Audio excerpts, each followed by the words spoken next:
అందరికీ హాయ్ అండి. Welcome to Mahi home foods Vizag. పిండితో హెల్దీగా కేక్ ఎలా చేసుకోవాలో చూద్దాం.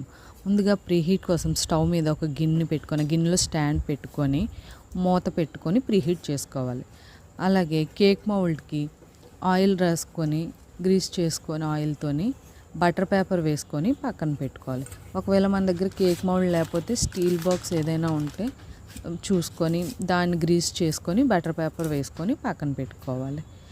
ఇప్పుడు కేక్ బ్యాటర్ కోసం ఒక బౌల్ తీసుకొని అందులో 1/2 కప్ మిల్క్ మేడ్, అలాగే 1/4 కప్ సాల్టెడ్ బటర్ వేసుకొని బాగా కలుపుకోవాలి. ఆ రెండు బాగా మిక్స్ అయ్యేలాగా విస్కర్తో బాగా కలుపుకోవాలి. మనం కేక్ పేస్ట్రీ కోసం చేసుకుంటే ఈ మిల్క్ మేడ్ స్వీట్నెస్ సరిపోతుంది. లేదు మనం టీ టైం కేక్లా తినాలి అనుకుంటే ఇందులో ఒక 2 టేబుల్ స్పూను షుగర్ పౌడర్ వేసుకొని ఈ మూడు బాగా మిక్స్ అయ్యేలాగా కలుపుకోవాలి. విస్కర్తో బాగా లంప్స్ అవి లేకుండా, షుగర్ కదా అది కొంచెం ఉండలుగా వచ్చేస్తుంది కాబట్టి బాగా మిక్స్ చేసుకోవాలి.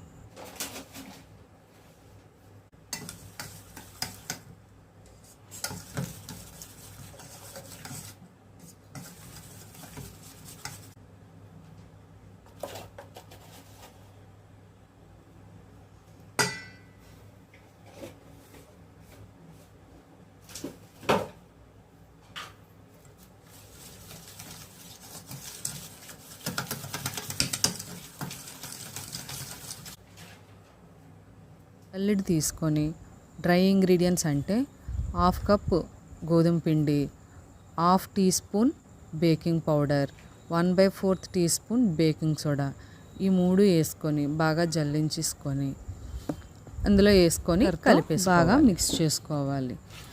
ఇప్పుడు 3/4 కప్ మిల్క్ తీసుకొని మనకి బ్యాటరు కొంచెం మరీ పల్చగా కాకుండా మరీ థిక్గా కాకుండా చూసుకుంటూ పాలు వేసుకుంటూ కొంచెం పాలు వేసుకుంటూ మిక్స్ చేసుకుంటూ ఉండాలి.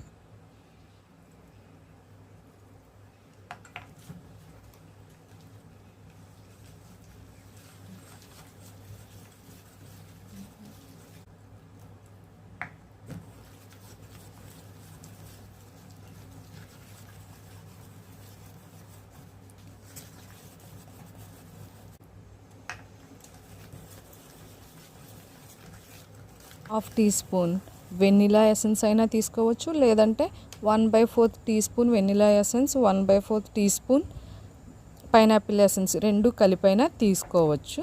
ఇప్పుడు నేను 1/2 టీ స్పూన్ వెనిలా ఎసెన్స్ వేసుకుంటున్నాను. వేసుకొని విస్కర్తో బాగా కలుపుకోవాలి.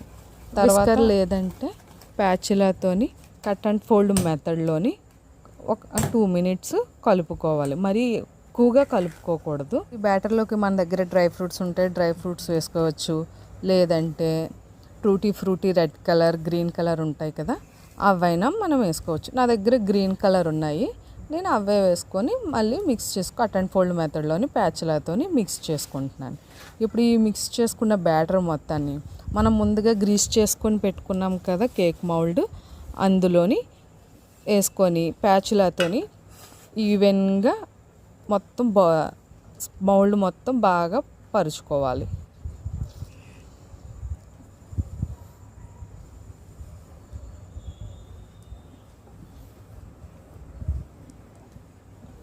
ఇలా వేసుకొని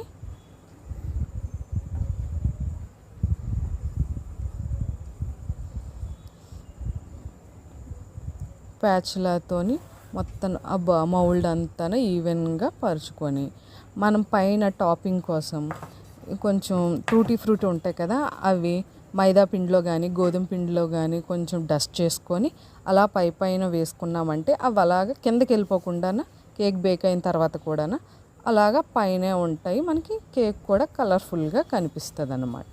ఇప్పుడు దీన్ని ఒక 2 టైమ్స్ ఇలా ట్యాప్ చేసుకున్నామంటే లోపల ఎయిర్ బబుల్స్ ఏమైనా ఉన్నా అవన్నీ పోతాయి. మనకి కేక్ స్పాంజ్ లాగా బేక్ అవుతుంది.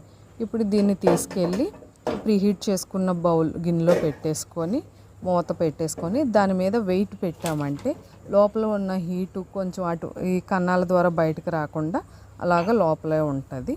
ఒక 30 మినిట్స్ మనకి బేకింగ్ టైం పడుతుంది. కాబట్టి ఫోన్లో అలారం పెట్టుకున్నామంటే మనకి ఈజీగా గుర్తుంటుంది.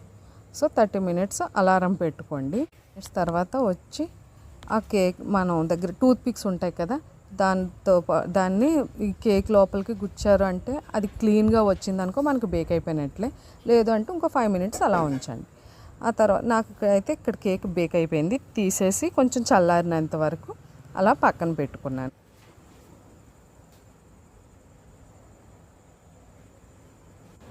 ఇప్పుడు నాకు పూర్తిగా చల్లారిపోయింది. ఇప్పుడు నేను కేక్ని డీమోల్డ్ చేసుకుంటున్నాను. చాకుతో చుట్టూ స్క్రాప్ చేసుకొని ఇలా ట్యాప్ చేసామంటే మనకి 2 టైమ్స్ ట్యాప్ చేస్తే వచ్చేస్తుంది. కింద తీసేసుకోవాలి. ఇప్పుడు కేక్ నేను కట్ చేసి మీకు ఎంత స్పాంజీగా వచ్చిందో చూపిస్తాను, ఒకసారి చూడండి.